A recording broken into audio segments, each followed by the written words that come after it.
Sa loob ng boardroom, ako ang hari. Isang pirma ko lang, milyong-milyong piso ang gumagalaw. Ako si Migo, ang CEO na tinitingala ng lahat. Pero sa likod ng mamahaling kong suit at mabilis na sasakyan, isang tanong ang hindi ako pinapatulog. Kung mawawala ang lahat ng yaman ko, may matitira pa bang re-respeto sa akin? Ngayong gabi, iiwan ko ang korona ko. Papalitan ko ang kurbata ng madungis na sako at ang pabango ko ng amoy ng basura. Magpapanggap akong walang-wala para malaman ko kung sino sa mundong ito ang marunong pang tumingin sa puso, hindi sa pitaka. Hila-hila ko ang aking kariton sa gitna ng naglalakihang gusali na pag-aari ko rin naman sana. Pero ibang tingin ng mundo sa isang basurero. Ang mga taong yumuyokod sa akin noon, ngayon ay nagtatakip ng ilong. Ang mga security guard na dating nagbubukas ng pinto para sa akin, ngayon ay pilit akong itinataboy na parang isang peste sa kalsada. Masakit. Hindi dahil sa gutom, kundi dahil sa katotohanang sa taong 2026, ang halaga mo bilang tao ay nakadepende lang sa kapal ng iyong bulsa. Naupo ako sa isang madilim na kanto, pagod at tila nawawalan na ng pag-asa sa aking social experiment. Doon sa tapat ng isang terminal ng jeep, nanlilimos ng pagkakataon ang isang bilyonaryong nagpapanggap. Maraming dumadaan, mga naka-office attire, mga estudyanteng nagmamadali at mga magkasintahang abala sa kani-kanilang gadgets. Lahat sila, nilalagpasan lang ang basurerong si Migo na kunwari hindi makauwi dahil sa kawalan ng pamasahe. Ang bawat paumanhin po at irap ng mga tao ay parang sampal sa kanya. Hanggang sa isang anino ang huminto. Isang babaeng may bitbit na simpleng bag at bakas ang pagod sa mukha pagkatapos ng maghapong trabaho. Ang babaeng magpapabago sa paniniwala ni Migo tungkol sa kabutihan. Miss, baka po may barya kayong sobra. Nawala po kasi ang pamasahe ko pa uwi. Malayo pa po ang lalakarin ko. Sa isip ni Migo, asahan na niyang lalakad ito palayo. Pero laking gulat niya nang buksan ng babaeng nagngangalang Elena ang kanyang pitaka. Halos barya na lang din ang laman niyon. Saktong pamasahe na lang niya marahil pa uwi. Pero kumuha siya ng 20 pesos at iniabot ito sa madungis na kamay ng lalaki. Heto po, Manong. Pasensya na po, ito lang ang kaya ko. Mag-ingat po kayo sa pag-uwi. Sa sandaling iyon, hindi alam ni Elena na ang 20 pesos na ibinigay niya ay babalik sa kanya bilang 1,000,000 piso. Matapos iabot ni Elena ang 20 pesos, hindi niya agad iniwan ng lalaki. Nakita niya ang panginginig ng mga kamay nito habang hawak ang barya. Sa halip na sumakay na sa jeep, pinili ni Elena na maupo muna sa tabi ng basurero sa malamig na semento ng terminal. Hindi niya alam na ang lalaking katabi niya ay ang taong may-ari ng lahat ng gusaling natatanaw nila sa paligid. Para kay Elena, isa lang itong matandang kaluluwa na kailangang damayan sa gitna ng kawalan.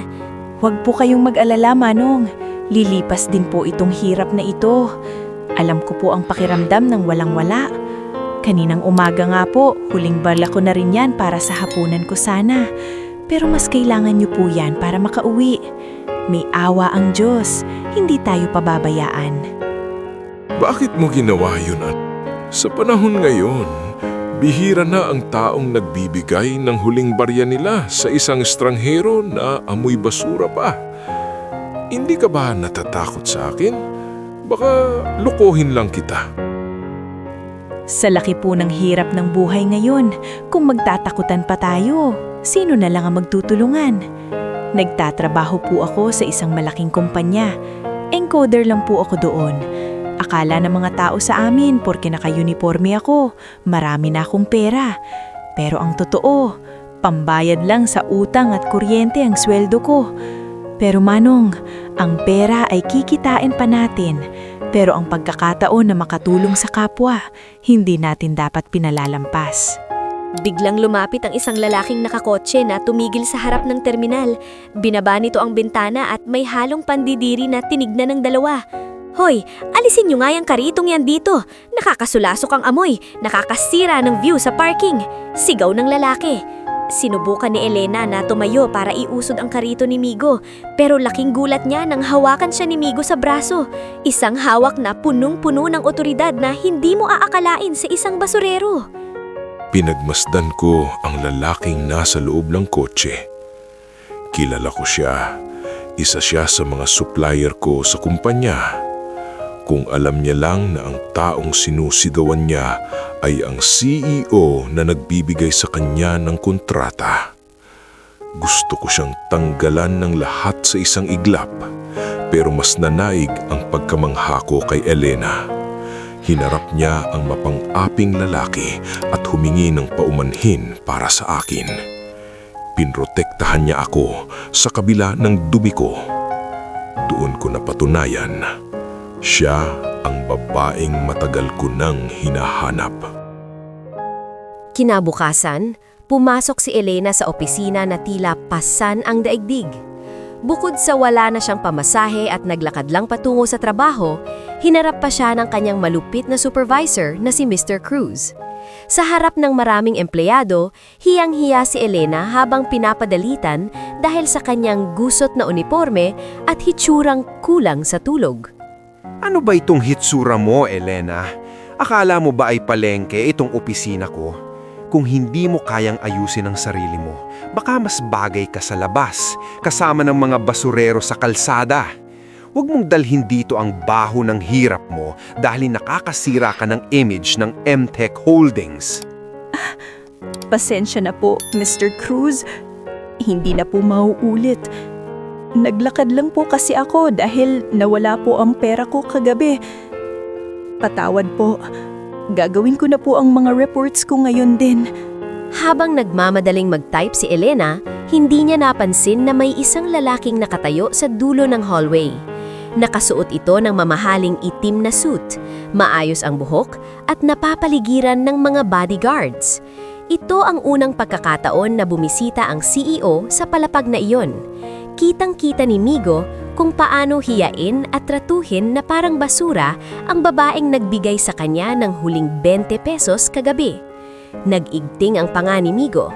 Doon niya napatunayan na kailangang malinis ang kanyang kumpanya, hindi lang sa basura, kundi sa mga taong walang puso.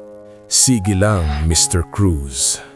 Lasapin mo ang bawat segundong pagmamalaki mo.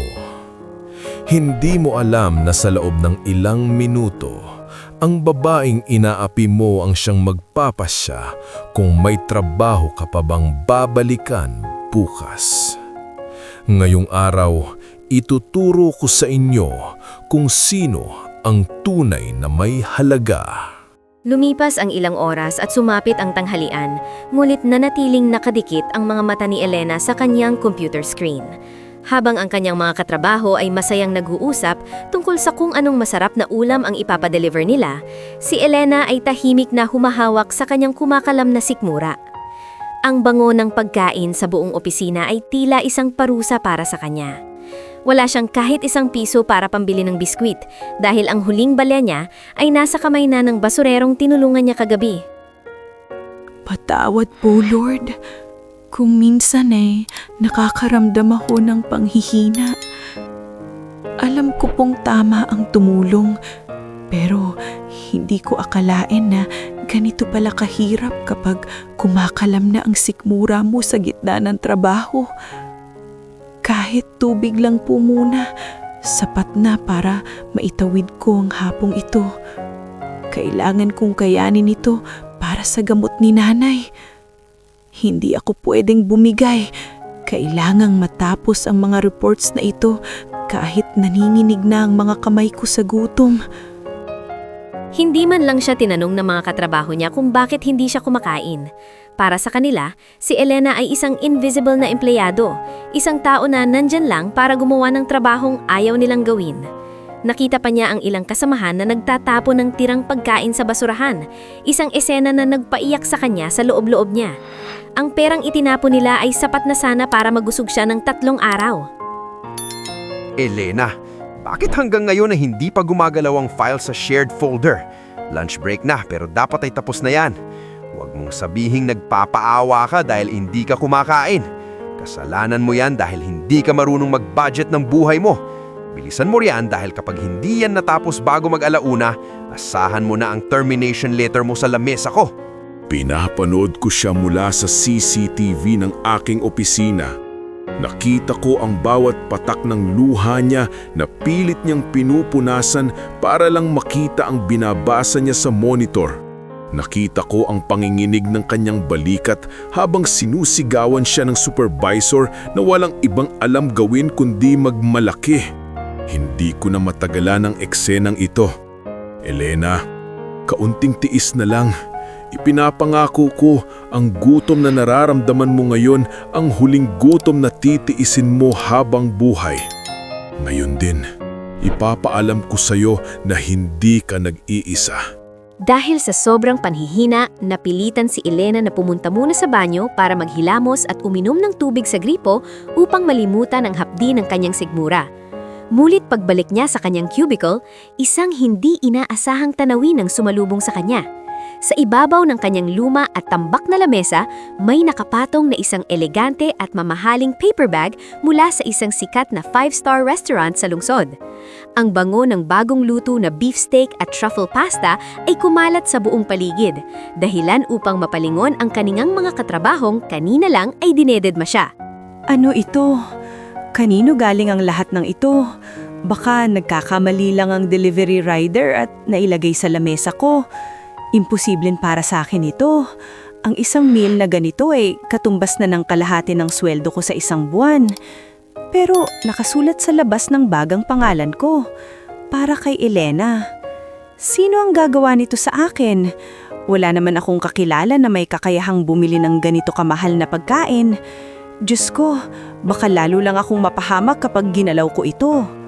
Dahan-dahang binuksan ni Elena ang sobrang kasama ng pagkain. Isang pirasong puting papel ang nasa loob na may ikling mensahe. Kumain ka ng mabuti, Elena. Ang taong marunong tumingin sa kapwa ay hindi nararapat na magutom. Malapit na ang pagbabago. Maniwala ka. Habang binabasa ang mga salitang iyon, naramdaman ni Elena ang pag-init ng kanyang mga mata. Hindi niya alam kung bakit, pero tila gumaan ang kanyang pakiramdam. Hindi niya nakikita na mula sa itaas na palapag, sa likod ng malaking tinted na salamin, nakatayo ang CEO na si Migo, nakangiti habang pinagmamasdan ang kanyang reaksyon sa surveillance monitor. Kumain ka, Elena. Iyan ang pinakamahal na putahin kaya kong ibigay sa ngayon. Pero kulang pa yan kumpara sa halaga ng 20 pesos na ibinigay mo sa akin kagabi noon ako ay nagugutom din. Pinagmamasdan kita mula rito.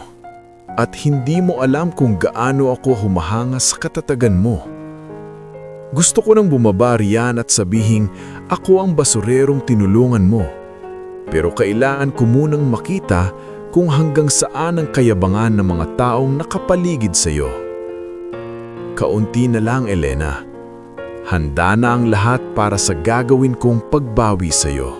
Nagsimulang kumain si Elena sa gitna ng mga matang mapanghusga sa kanyang paligid.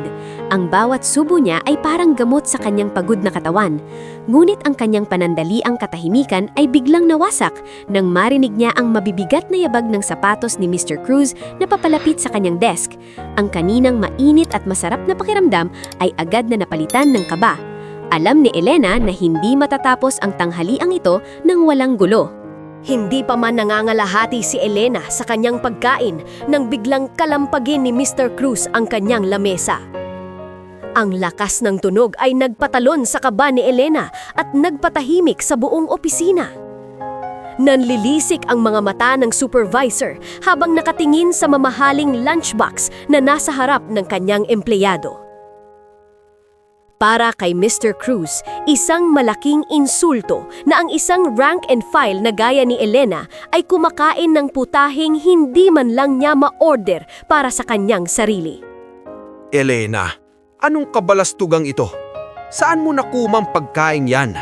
Huwag mo akong lokohin na binili mo yan dahil alam nating dalawa na wala kang pera. Magnanakaw ka ba? O baka naman ginagamit mo ang oras ng kumpanya para sa kung ano-anong ilegal na raket sa labas? Sagot! Ang lakas ng loob mong magpista rito habang ang mga reports mo ay tambak pa rin. Akala mo ba porke nakakain ka ng ganyan ay pantay na tayo ng antas? Isang hamak na encoder ka lang, Elena. Huwag kang magmagaling! Hindi ko po ito ninakaw, Mr. Cruz.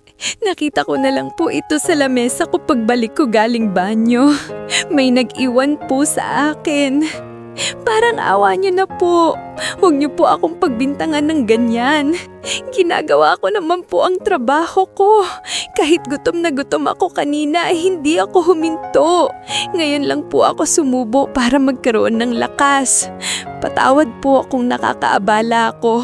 Pero tao lang din po ako na kailangang kumain.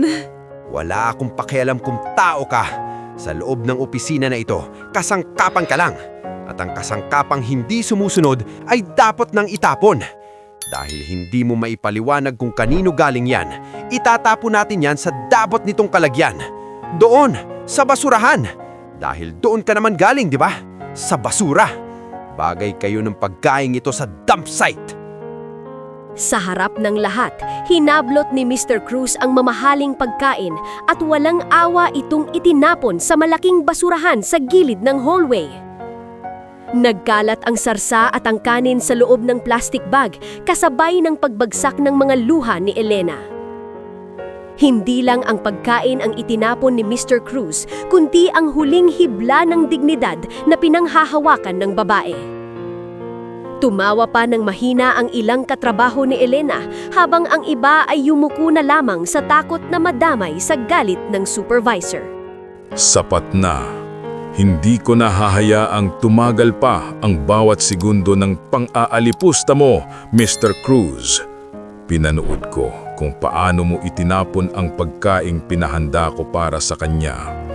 Hindi mo alam na ang bawat butil ng kanin na itinapon mo ay katumbas ng bawat araw na mawawala sa karera mo simula ngayong hapon.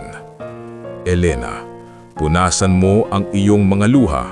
Ang hustisya ay hindi na dadaan sa panalangin dahil ako mismo ang bababarian para ibigay ito sa iyo. Executive Assistant, ihanda ang lahat. Ngayon na ang oras ng paghuhukom. Binalot ng nakakabinging katahimikan ng buong palapag matapos ang ginawa ni Mr. Cruz. Habang si Elena ay tahimik na nagpupunas ng kanyang mga luha at pilit na ibinabalik ang pokus sa kanyang trabaho kahit nanginginig ang kanyang mga kamay, hindi niya alam na sa kabilang panig ng gusali ay may nagaganap na malaking pagbabago. Ang mga executive elevator na bihirang gumalaw ay biglang bumukas. Ang mga gwardya sa lobby ay sabay-sabay na sumaludo ng isang matikas na lalaki na nakasuot ng pinakamamahal na itim na suit ang lumabas mula sa anino ng kanyang opisina.